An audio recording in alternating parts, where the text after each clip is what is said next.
அண்ணாமலை திடீர் நீக்கம், மோடி அவசர கட்ட ஆலோசனை, அதிர்ச்சியில் ஒட்டுமொத்த பாஜகவினர். டெல்லி கிளம்பிய நயினார் நாகேந்திரன், அதிர்ச்சி முடிவு.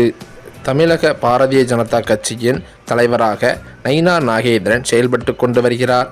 இருப்பினும் முன்னாள் தலைவரான அண்ணாமலைக்கு கட்சியில் இன்னும் செல்வாக்கு இருப்பதாக பாஜக வட்டாரங்கள் தெரிவித்து வருகின்றன.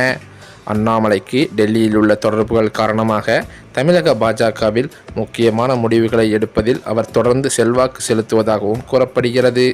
கட்சியின் தற்போதைய தலைவரான நயினார் நாகேந்திரனாக இருந்தாலும் கட்சியின் பல விவகாரங்களில் அண்ணாமலையின் கருத்துக்கு முக்கியத்துவம் அளிக்கப்படுவதாகவே கட்சி வட்டாரங்களிலும் பேசப்பட்டு வருகிறது. இருப்பினும் தமிழக பாஜக தலைவராக பதவி வகிக்கும் நயினார் நாகேந்திரன் கட்சி ரீதியாக சில முக்கிய நடவடிக்கைகளை எடுக்க திட்டமிட்டிருக்கிறாராம். பொதுவாக புதிய தலைவர்கள் தங்கள் நிர்வாக வசதிக்கேற்ப கட்சி நிர்வாகிகளை மாற்றுவது வழக்கம்தான். அந்த வகையில் பார்த்தால் நயினார் நாகேந்திரனும் அண்ணாமலை நியமித்த சில நிர்வாகிகளை மாற்ற திட்டமிட்டிருப்பதாக கூறப்படுகிறது. குறிப்பாக அண்ணாமலைக்காக பணியாற்றிய மற்றும் கட்சியில் மற்ற தலைவர்களை மதிக்காத சில நிர்வாகிகளை அவர் நீக்க இருப்பதாகவும் சொல்லப்படுகிறது. மேலும் சாதி ரீதியாக அனைத்து தரப்பினருக்கும் பிரதிநிதித்துவம் வழங்கும் வகையில் பதவிகளை வழங்கவும் அவர் முடிவு செய்திருக்கிறார். அதேபோலத்தான் முந்தைய தலைமைக்கு விசுவாசமாக இருப்பவர்களையும் மாற்ற அவர் திட்டமிட்டுள்ளதாகவும் தகவல்கள் தெரிவிக்கின்றன. சென்னையில் ரவுடிகள் சிலரும் கட்சியில் சேர்ந்ததாக புகார்கள் எழுந்து வந்த நிலையில் அது குறித்தும் கணக்கெடுப்பு நடத்தி அவர்களை நீக்கவும் திட்டமிட்டிருக்கிறார். பாஜகவின் நீண்டகால திட்டமான பூத் கமிட்டி அமைக்கும் பணி மேலும் அண்ணாமலை காலத்தில் முழுமையாகவே நடைபெறவில்லை. எனவே 2026 மக்களவைத் தேர்தலை மனதில் வைத்து பூத் கமிட்டி அமைக்கும் பணிகளையும் வேகப்படுத்த நயினார் நாகேந்திரன் முடிவு செய்திருக்கிறாராம். இதற்காக கட்சியின் நிர்வாகிகள் குழு மற்றும் மாவட்ட தலைவர்கள் குழு விரைவில் மாற்றப்படலாம் என்றும் எதிர்பார்க்கப்பட்டு வருகிறது.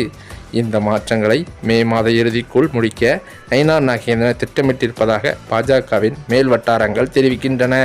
ஆனால் அவர் போட்டிருக்கும் ட்ரெஸ்ஸு அண்ணாமலையுடையது என்று சொல்லும் அளவிற்கு நிலைமை இருக்கிறதாம். மேலும் அது மட்டுமில்லாமல் தற்போதைய பாஜக சூழ்நிலையை பொறுத்தவரையில் அண்ணாமலையை நீக்கினால்தான் அதிமுக கூட்டணி சம்மதம் தெரிவிக்கும் என்றதனால்தான் அண்ணாமலையை பதவியிலிருந்து நீக்கினார்கள். மேலும் அண்ணாமலையை வைத்தே தான் காரியம் நகர வேண்டும் என்றால் அது மிகப்பெரிய பிரச்சனையை உண்டாக்கும் என்று தற்போதைய முடிவுகளால் அதிர்ச்சியடைந்த அந்த அமித்ஷா மோடி தலைமையானது அண்ணாமலையை ஒட்டுமொத்தமாகவே தமிழக கட்சியிலிருந்து நீக்குவதற்கு முடிவெடுத்துள்ளதாக சொல்லப்படுகிறது. மேலும் அது மட்டுமில்லாமல் தற்போதைய பாஜக சூழ்நிலையில் நடப்பது என்னவென்றால் நயினார் நாகேந்திரன் திமுகவை கடுமையாக விமர்சிப்பதில்லை என்றும் போராட்டங்களில் ஈடுபடுவதில்லை என்றும் கூறப்படுகிறது. சமீபத்தில் ராசா அமித்ஷாவை விமர்சனம் செய்தபோது கூட நயினார் நாகேந்திரன் பெரிதாக கண்டுகொள்ளவில்லையாம். டெல்லி அழுத்தம் கொடுத்த பின்னரே அவர் போராட்டம் செய்ய முன்வந்ததாகவும் கூறப்படுகிறது. நயினாரின் இந்த மென்மையான அணுகுமுறையை அண்ணாமலை நேரடியாக அமித்ஷாவிடம் தெரிவித்ததாகவும் கூறப்படுகிறது. இதன் காரணத்தினால் டெல்லி தரப்பும் நயினார் மீது அதிருப்தியில் இருந்து வருவதாகவும் தகவல்கள் தெரிவிக்கின்றன. ஆனால் கிட்டத்தட்ட தலைவர் என்னவோ நயினார் தான்.